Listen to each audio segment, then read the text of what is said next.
Hello दोस्तों, मैं हूं दिनेश की ओर आप सबका स्वागत है रोजी रोटी कार्यक्रम के अंदर। और जी हाँ, हमेशा की तरह हम आ, साथ हैं अपने खास तौर से अर्थशास्त्री विशेषज्ञ मित्र श्री नयन पार्क जी के। नयन जी, स्वागत है आपका। Thank you so much Dinesh भाई, थैंक यू। आ, दीपावली से पहले का ये एक एपिसोड है, क्योंकि अगला एपिसोड दीपावली के बाद आएगा, तो इसलिए दर्शक मित्रों, आप सबको हमारी ओर से, नयन भाई की ओर से, हमारे चैनल की दीपावली ओर से मुबारक हो, दीपावली बिल्कुल। की मंगल कामनाएं आप सबको। शुभकामनाएं दिवाली की हमारे दोनों की ओर से आप सबको। दिनेश भाई, और हम हमेशा आपका शुभ हो। आपका कहीं कोई तरीके से हम लोग कोई जो अभी करंट इवेंट है उसमें से कहीं कोई ऐसी बात आपके सामने रख सके जिससे कि कोई राहत रहे, कोई एक थोड़ा सा कहीं आपको पहले इन्फॉर्मेशन मिल जाए, उसकी कोशिश करते हैं। तो उसके साथ साथ शुभकामनाएं देते हैं आपको कि दिवाली में आप एक अच्छा प्रोग्रेस करें, एक अच्छा, जो गुजरात में तो एक नया साल भी दिवाली से शुरू होता है, जी, तो दिवाली से जो नया साल शुरू हो रहा है वो भी सब आपको बहुत मुबारक हो बिल्कुल और बिल्कुल। मंगल कामनाएं। वहाँ पर लाभ पंचम मनाया जाता है, तो 4-5 जी दिन बिल्कुल। मार्केट भी थोड़ी सी पार्टी बंद ही रहती है। पहले तो फुल ही रहती थी, अब सुना पार्टी बंद रहती है। खैर कोई जी बात नहीं। तो दर्शक मित्रों, ध्यान रखिएगा इस दीपावली पर, अपने स्वास्थ्य का, सोशल डिस्टेंसिंग का ध्यान रखिएगा, मास्क जरूर लगाइएगा, क्योंकि ये एक ऐसा मौका है जहाँ पर शायद लोगों के माइंड में एप्रीहेंशन है कि भीड़ भाड़ का टाइम होगा तो कोविड फिर से तीसरी लहर के रूप में आ सकता है। तो पहले से इसे एक चेतावनी के रूप में समझ लीजिएगा, क्योंकि चाइना के 3 टाउन में लॉकडाउन लग चुका है, रशिया में लॉकडाउन लगा है। तो प्लीज ये मत समझिए कि ये विभीषिका दोबारा नहीं आ सकती या तिबारा नहीं आ सकती। ये कभी भी आ सकती है। आपके सावधान रहने में ही आपकी भलाई है। हमारे चैनल की ओर से मंगल कामनाओं के साथ आपको ये भी एक तरह से कहा जाए तो हमारा सजेशन है, हमारी प्रार्थना है कि आप सावधान ज़रूर रहिएगा, अपना बचाव खुद कीजिएगा। दोस्तों, ये जो ख़ास तौर से दिवाली है, महँगी दिवाली है और हर चीज़ महँगी है, पेट्रोल, डीज़ल, एलपीजी, मार्केट में सब्जियाँ, आटा, तेल, चावल, हर चीज़ महँगी है। तो ये सस्ती दिवाली नहीं है, महँगी दिवाली है। तो थोड़ा-सा हाथ को सँभाल कर खर्च करिएगा, जो हाथ में है वही बचा कर रखिएगा, क्योंकि बाकी कोई उम्मीद मत रखिएगा। आज बात करेंगे एक ऐसे विषय के बारे में जिसका संबंध हमारी ज़िंदगानियों के साथ डेली जुड़ा हुआ है, वो है कॉप 26, यानी कि क्लाइमेट इमरजेंसी जो अभी आई हुई है, जिसके ऊपर अभी G20 मीट हुई है और स्कॉटलैंड में ग्लासगो के अंदर अभी एक क्लाइमेट के ऊपर समिट होने जा रहा है। इस समिट के अंदर दुनिया के बड़े-बड़े देश आए हुए हैं। यूनाइटेड नेशन भी इन्वॉल्व्ड है। कॉप 26 इसका नाम रखा गया है। मकसद ये है कि दुनिया के अंदर बढ़ते हुए टेम्परेचर को कैसे कंट्रोल किया जाए, ताकि जो समुद्रों की आस-पास जो कई जगह एरिया जहाँ पर बर्फ ज़्यादा है, नॉर्थ पोल, साउथ पोल, वो बर्फ को पिघलने से रोका जा सके। समुद्र के अंदर जो उसका एसिड जो होता है उसमें ज़्यादा मात्रा में आता है, समुद्र का लेवल बढ़ता है, कोस्टल एरिया खतरे में पड़ जाते हैं। और टेम्परेचर बढ़ने के साथ हमारी जो क्लाइमेटिक विभीषिकाएँ हैं, जो इमरजेंसी हैं, वो भी बढ़ जाती हैं। और आपने देखा है कि रिसेंटली हमारे इंडिया के वेस्टर्न जो ख़ास तौर से एरियाज़ हैं, जैसे कि गुजरात है, महाराष्ट्र है, गोवा है, सदर्न स्टेट्स हैं। पहले ये वेस्टर्न साइड में इतने तूफ़ान नहीं आते थे, आजकल पिछले 2-3 साल से यहाँ पर समुद्री साइक्लोन आने की संख्या एकदम से बढ़ गई है। जहाँ पहले कई साल में 1 साइक्लोन आता था, अब हर साल साइक्लोन आ रहे हैं और बे ऑफ बंगाल में भी बढ़ चुके हैं। तो बहुत सारे असरात हैं इसके, जिसको आप देख रहे हैं। और ख़ास तौर से एक और फिगर आए हैं कि इंडिया के अंदर पिछले साल इस क्लाइमेट इमरजेंसीज़ के कारण, जिसमें क्लाउड बस्ट भी हैं, सूखा भी है, बाढ़ भी है, बहुत सारी चीज़ें हैं आपकी। $87 बिलियन का लॉस हुआ है। नंबर 1 के लॉस चाइना के अंदर हुए हैं, जो $238 बिलियन के हुए हैं। इसके अलावा दुनिया के बड़े से बड़े शहर यूरोप के अंदर, अमेरिका में वो इस क्लाइमेट इमरजेंसी से बच नहीं पाए हैं। नॉर्थ अमेरिका, कनाडा के अंदर भी सैकड़ों लोगों की मृत्यु हो गई गर्मी के कारण, जंगलों में आग लगी हुई है। क्या नहीं हो रहा है। और इस मौके पर एकदम एग्जैक्ट सही समय पर ये कॉप 26 का समिट हो रहा है। G20 में कुछ ज्यादा नहीं निकला, वहां पर सिर्फ एक लिप सर्विस थी और सीरियसनेस की कमी नजर आ रही है। लेकिन कॉप 26 क्या है, इसके मायने क्या हैं, हमारी जिंदगी के लिए इसके मायने क्या हैं, इन्हीं बातों पर प्रकाश डालने के लिए आज हमारे साथ हमारे विशेषज्ञ, हमारे अर्थशास्त्री मित्र श्री नयन पारेख हैं। नयन भाई, पहले दर्शकों को साधारण शब्दों में बताइए कि ये क्लाइमेट समिट है क्या? कॉप 26 है क्या? इसके मायने क्या हैं? आपने बहुत ही एक अच्छा टॉपिक आज की रोजी रोटी के लिए चुना है और जी, मेरे ख्याल से इसके बारे में हम लोग बहुत कम जानते हैं और जी, उसकी जो अहमियत है वो तो हम लोग सब, मैं समझ रहा हूँ, समझते ही नहीं है।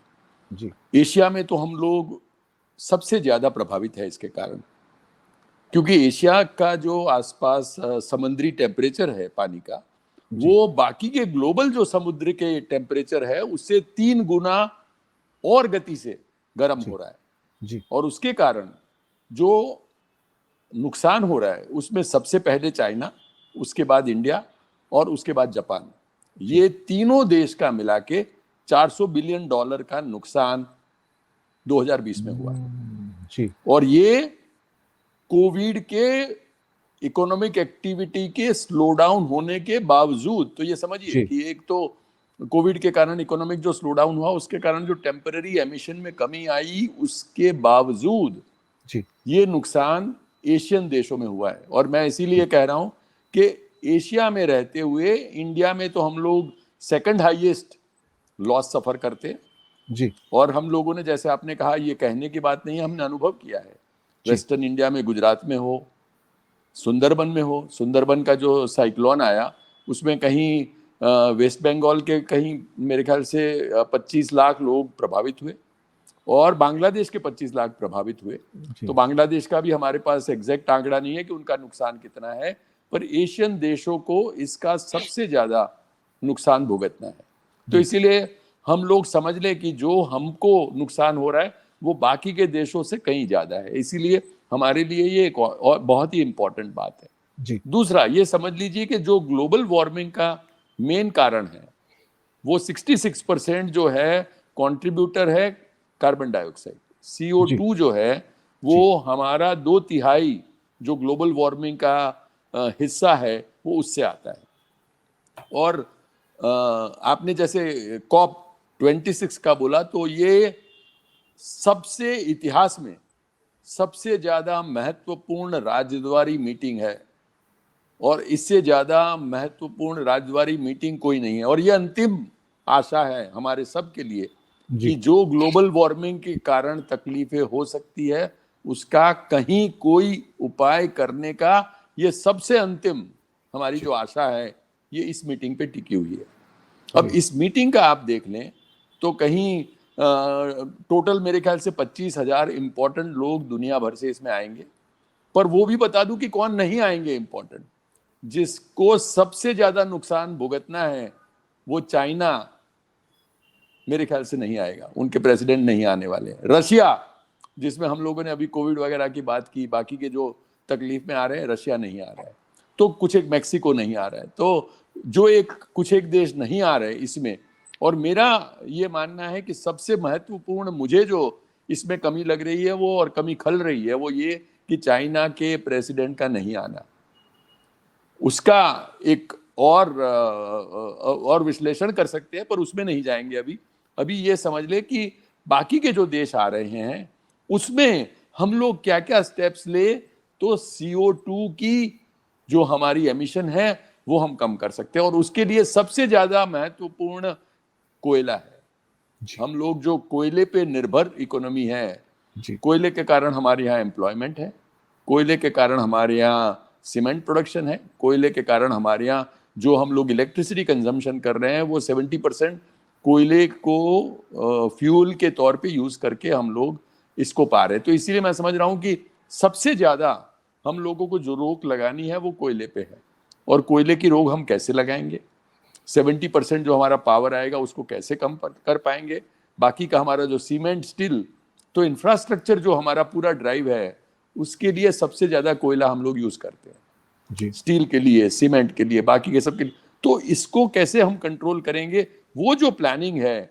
और ये सब जो स्टडीज हुई है अब तक उसमें सब में बताया गया है कि फाइनेंशियली ये अफोर्डेबल है और टेक्नोलॉजिकली ये डुएबल है। तो सिर्फ एक निर्धार करने वाली बात है कि हम सब देशों को मिलके, पर समझिए कि इतने देशों को इसके बारे में काम करना है। और ये कहीं मैं समझ रहा हूं कि बहुत समय के बाद, करीब 2 to 3 मिलियन ईयर्स के बाद ग्लोबल टेम्परेचर फिर इतने लेवल पे पहुंचा है। तब जी 780 करोड़ लोग नहीं थे, आज है। और इसको हम कैसे संभालेंगे, उसको सब देशों को कैसे एनरोल करेंगे, और जी उसमें यदि सब पार्ट नहीं लेंगे तो मेरे ख्याल से सबसे ज्यादा नुकसान एशियन देशों को होने वाला है। तो ये एक बैकग्राउंड हम समझ लें कि ये कहीं दूर ग्लासगो में होती ऐसी घटना नहीं है जिसका हमारे पर प्रभाव नहीं है। हम लोग हमेशा बोलते हैं यार ये ताप बहुत बढ़ गया, अब तो लास्ट ईयर से ये बहुत ज्यादा गर्मी हो गई है, ये अब गर्मी सहन नहीं हो पाती है। ये क्यों हो रहा है? ये ग्लोबल वार्मिंग का एक कारण है। हम लोग बोलते हैं कि ऐसी तूफानी बारिश हम लोग पहले कब सुनते थे, कभी 5-10 साल में आ गई, तो अब हर सीजन में 2-3 बार आ जाती है। आपने जैसे कहा साइक्लोन, जो हम लोगों ने कहीं जी हमारे एरियाज में महसूस नहीं किया है, कहीं देखा नहीं है, वो हम लोग पे आके टूट पड़ता है। ये सब चीजें हम लोगों को ऑलरेडी प्रभावित कर रही है। हमको आंख खोलने की जरूरत है कि ये ग्लोबल वार्मिंग के कारण हो रहा है। ग्लोबल वार्मिंग कोई एक किताबी, कोई थियोरेटिकल चीज नहीं है, हमारे आसपास है और हमारी जिंदगियों को तहस नहस कर सकती है। इस सीरियसनेस के साथ मैं समझ रहा हूं कि COP26 में हम लोग उम्मीद करते हैं कि ये लास्ट हमारी होप है इस पे, कि इसमें कोई ऐसे फैसले लिए जाए जिसके कारण हम लोग अपना CO2 एमिशन कम कर पाए। CO2 एमिशन का एक टारगेट था कि भाई 400 से ऊपर नहीं बढ़ना चाहिए ये ppm, अब ऑलरेडी 413 के ऊपर आसपास आ गया है। तो हम लोगों ने जो जो टारगेट्स हमारे लिए एस्टेब्लिश किए हैं वो सब टारगेट से हम ऑफ रिकॉर्ड है, ऑफ द टारगेट है। और इसका सबसे इंपॉर्टेंट सीरियसनेस ये है कि आज की तारीख में हमने यदि ये जीरो कर दिया CO2 एमिशन, तो भी हम लोगों को कई साल लग जाएंगे इसको कंट्रोल होते हुए। तो इसलिए इसको करने की जरूरत आज है, क्योंकि आज रोकने से ये जो ग्लोबल वार्मिंग है वो अटकेगा नहीं, आपको वक्त लगेगा इसको ठंडा होने में। इसीलिए मैं समझ रहा हूं कि इस पे आज काम हो। जो मीटिंग हो रही है वो हमारे इतिहास में सबसे महत्वपूर्ण मीटिंग है, और जी हम सबको प्रार्थना करनी चाहिए कि इस मीटिंग में कोई ऐसे फैसले लिए जाए ताकि जो पेरिस में 2015 में हमने बात की थी उसको अब कार्यान्वित करके हर महीने, हर साल मॉनिटर करने का टाइम है। बिल्कुल आपने सही कहा। और यहाँ पे मैं कुछ और तथ्यों को जोड़ दूं जो बहुत इंपॉर्टेंट है, जो अभी रिसेंटली निकल कर आए हैं, आए तो पहले से हैं लेकिन अभी चर्चा का विषय ज्यादा बने हुए हैं। हमने कोशिश की थी कि इस सदी के अंदर जो टेम्परेचर राइज है 1.5 डिग्री के ऊपर करना है, लेकिन दुनिया तो 1.5 डिग्री के आसपास ऑलरेडी बैठी हुई है इस समय। तो ये तो अब जो वर्स्ट सिचुएशन है उसमें तो ये बताया जा रहा है कि 4 डिग्री तक बढ़ सकता है। एक दूसरी सिचुएशन में 2.5 से 3.5 डिग्री बढ़ सकता है, और एक और नॉर्मल सिचुएशन में 2 से 2.5 डिग्री नॉर्मल सिचुएशन के अंदर ही उम्मीद की जा रही है कि 2100 से पहले हो जाएगा। दूसरा, हमारा जो कार्बन डाइऑक्साइड का जो एमिशन था वो 55 गीगाटन का इस टाइम दुनिया के अंदर है, जो 2055 के अंदर हमारा जिसको जीरो एमिशन का एक तरह से टारगेट दिया जा रहा है वो 88 गीगाटन पर पहुंच जाएगा। यानी कि अगर आजकल के एमिशन को रोक दे तो भी हम 55 गीगाटन पे रुक सकते हैं, लेकिन ऐसा कोई प्रयास होता हुआ नजर नहीं आ रहा है, कोई क्लाइमेट फाइनेंसिंग नहीं हो रही है। तीसरा, पिछले 5 सालों के अंदर चूंकि अमेरिका पेरिस समझौते से बाहर चला गया था ट्रम्प साहब के अंतर्गत में, तो अमेरिका का जो 5 साल में खर्चा है क्लाइमेट फाइनेंसिंग का टेक्नोलॉजी पर सिर्फ $48 बिलियन है, और भारत का खर्चा ओनली $1 बिलियन है। तो इंडिया भी खर्चा नहीं कर रहा है। एक और बात थी कि 70% जो कोयला है वो हमारे यहाँ यूज किया जाता है बिजली बनाने के लिए भारत में, और चाइना को देखिए कि 2060 का गोल बनाया है उसने, हम 2055 के आसपास का गोल लेके चल रहे हैं। दुनिया कहती है कि इतने लंबे गोल्स नहीं चलेंगे। ये एक तरह से कहा जाए तो आप लोगों को भ्रम में डाल रहे हैं। और ऊपर से इंडिया ने आज एक नया पॉइंट और रेज कर दिया है जो आज अखबारों की हेडलाइंस है। अगर आप चाहते हैं कि भारत 2055 तक अपने गोल्स को अटेन करे तो आप हमें न्यूक्लियर सप्लाईज ग्रुप में एंट्री दीजिए ताकि हम न्यूक्लियर पावर का ज्यादा उपयोग कर सकें। लेकिन न्यूक्लियर पावर में जाने के लिए भारत को एनएसजी की जरूरत ही नहीं है, क्योंकि already India nuclear power create कर रहा है। और नयन भाई, अगर आपको याद होगा तो हम इसके ऊपर एक छोटा सा एक जाता जाता हमारा एक वाक्य था, स्टेटमेंट था, आपका भी था, कि हमें न्यूक्लियर पावर पे फिर से जोर देना चाहिए। और उसके लिए एनएसजी की जरूरत नहीं है, क्योंकि बांग्लादेश में न्यूक्लियर पावर प्लांट आ रहे हैं रूपपुर के अंदर, और वो एनएसजी का मेंबर नहीं है। तो मैं समझता हूँ कि क्लाइमेट फाइनेंसिंग के अंदर अब G20 कंट्री में 2-3 कंट्री छोड़ दो, तो उम्मीद की जाती है कि अमीर कंट्री पैसा देंगे। लेकिन उसी G20 के अंदर 2-3 कंट्री हमारे इंडिया जैसे ऐसे हैं, जो पैसा लेने जा रहे हैं, देने नहीं जा रहे हैं। अगर हम स्पेंड नहीं करते हैं अपनी क्या कहते हैं कोयले को हटाने के लिए, तो फिर तो बहुत दिक्कत हो जाएगी, फिर तो प्रॉब्लम बहुत आ जाएगी। इवन अमेरिका में कई जगह विरोध है, शायद वेस्ट वर्जीनिया के अंदर जो कोल प्रोड्यूसिंग एक स्टेट है उनका, कि नहीं कोल को कम नहीं करना है। तो इतने विरोधाभास हैं और क्लाइमेट फाइनेंसिंग नहीं आ रही है। $100 बिलियन का गोल पर ईयर का वो कह रहे थे कि यहाँ विकसित देश देंगे। तो सर जब पैसा लगाएंगे नहीं, और हेडलाइन आज की यही है कि G20 इज अ फेलियर, तो इसका मतलब वो जो लास्ट चांस जिसकी आप बात कर रहे हो कि सदी का, कि दोबारा मौका नहीं आएगा ग्लासगो के बाद में, तो ये तो ऑलरेडी फेल होता नजर आ रहा है सर। आपने बिल्कुल सही बात कहा कि इसको सफल होने के चांसेस कम क्यों हैं, और क्यों कई देश इसके ऑलमोस्ट खिलाफ पॉइज्ड है। ऑस्ट्रेलिया की इकोनॉमी निर्भर है कोयले पे, जी। और ऑस्ट्रेलिया के जो कोयले के निकालने के टारगेट है वो उन्होंने इस तरीके से बढ़ा रखे हैं कि कम करने की तो बात छोड़ दीजिए, वो तो कह रहे हैं कि अगले सालों में हमारा जो कोल का प्रोडक्शन है वो इतना और बढ़ जाना चाहिए। तो यदि हम इस प्रकार से कोयले के यूज को बजाय कम करने के बढ़ाने के टारगेट रख रहे हैं, तो वो पूरे विश्व को कहाँ ले जाएंगे। तो इसीलिए आपने जैसे कहा चाइना में, जब यदि जो आपने परिस्थिति कही, और फिर आप ये इंपॉर्टेंट मीटिंग में आ भी नहीं रहे, तो क्या सिग्नल देना चाहते हैं आप। अब आप आए तो जैसे आपने कहा, एक बात है कि भाई आप आके क्या कंट्रीब्यूट करते हैं, और मैं समझ रहा हूं कि इसके लिए पैसे कलेक्ट करना और उसके लिए पैसे रेज करना, कोई भी हम लोग मानते हैं कोई भी प्रोजेक्ट में हम पहले वो सोचते हैं कि इसका फंडिंग कैसे होगा। जी। वो हमारे सोसाइटी में एक सड़क बनाने का कार्यक्रम हो या ग्लोबल वार्मिंग को रोकने का, तो ये एक ग्लोबल प्रोजेक्ट है, बहुत कॉम्प्लेक्स है, क्योंकि कई देश जहां यूके में ये होस्ट किया जा रहा है, वहां यूके के प्राइम मिनिस्टर बहुत ही अग्रेसिव टारगेट कोल को एलिमिनेट करने का रख सकते हैं। पर इंडिया जिसका जी।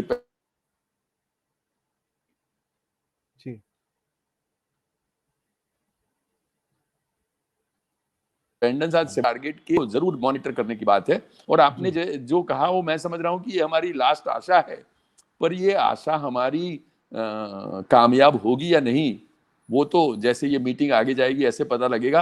पर अभी जो आसार है वो एक बहुत मुश्किल आसार नजर आ रहे हैं। और जैसे हम पिछले 5-10 साल में, ऊपर से आपने जैसे कहा, वो हमारा टारगेट जो था 1.5 टू 2 डिग्री सेल्सियस से ज्यादा नहीं बढ़ने का, उसको ऑलरेडी उसके आसपास पहुंच चुके हैं।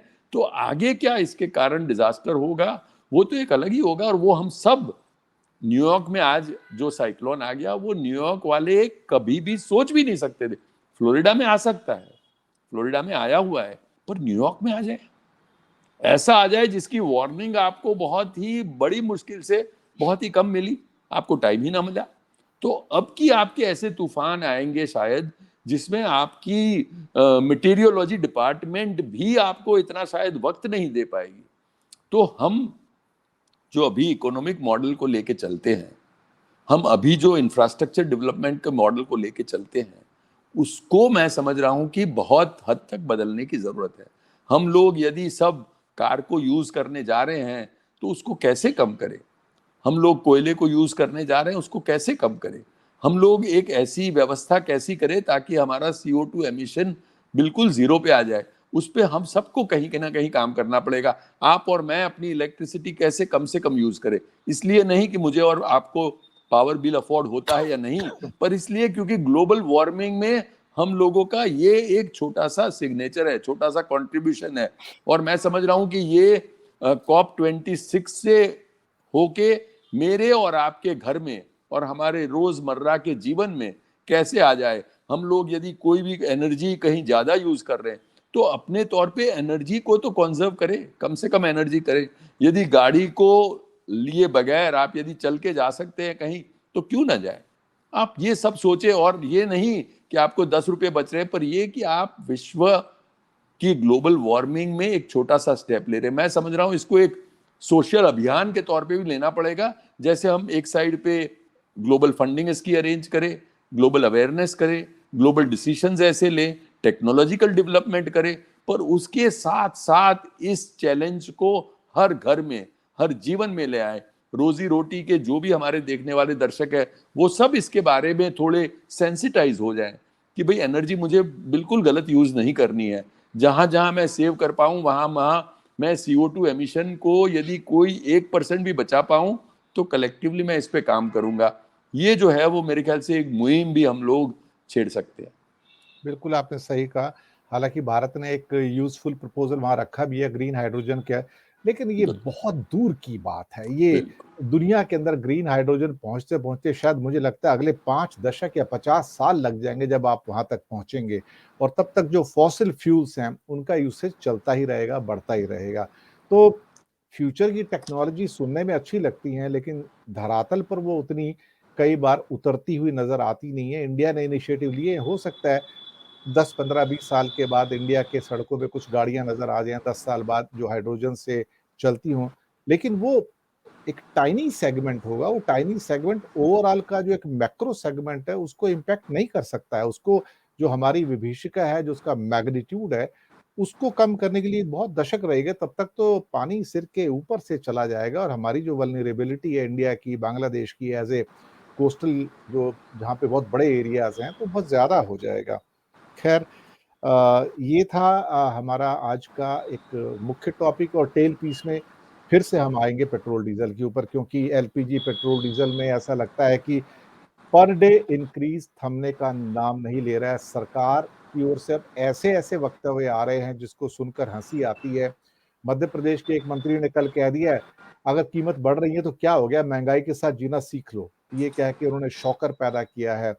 इसके अलावा कुछ केंद्रीय मंत्री भी इस किस्म की बातें करते हैं, जिसके द्वारा अब ये महसूस होना शुरू हो गया है कि सरकारें अब महंगाई के प्रति बिल्कुल भी संवेदनशील नहीं है, और उनका शायद ये सोच है कि जो होता है होने दो, लोगों के पास पैसा है और लोग ऐसे क्राई करते रहेंगे, डोंट गेट बॉदर्ड, आप अपनी पॉकेट के बारे में सोचिए। एक छोटी सी टिप्पणी आपसे, सिर्फ 1-2 मिनट की, महंगाई जो बढ़ रही है इस टाइम, बिल्कुल।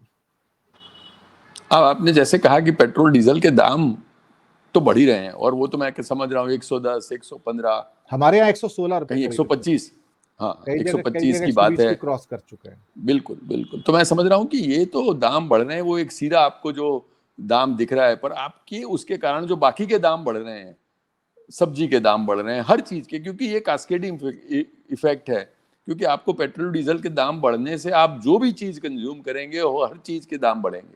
तो इसीलिए मैं समझ रहा हूँ कि कोई इस पे हमेशा सोचे, और सेंसिटिविटी जो इसके बारे में क्रिएट हो, सरकार की हो। और मैं समझ रहा हूँ एक विपक्ष जो है उसकी भी एक अभी जिम्मेदारी बनती है कि इस प्रश्न को ले जाके सड़क पे ले आए। मुझे पता है जब ये सरकार 2014 के पहले पेट्रोल के दाम बढ़ रही थी, तो जब जो उन्होंने आक्रोश किया था, वो अब यहाँ आके भी थोड़ा सा इसके प्रति सेंसिटिव बने, और विपक्ष मैं समझ रहा हूँ कि इसको मजबूती से ले।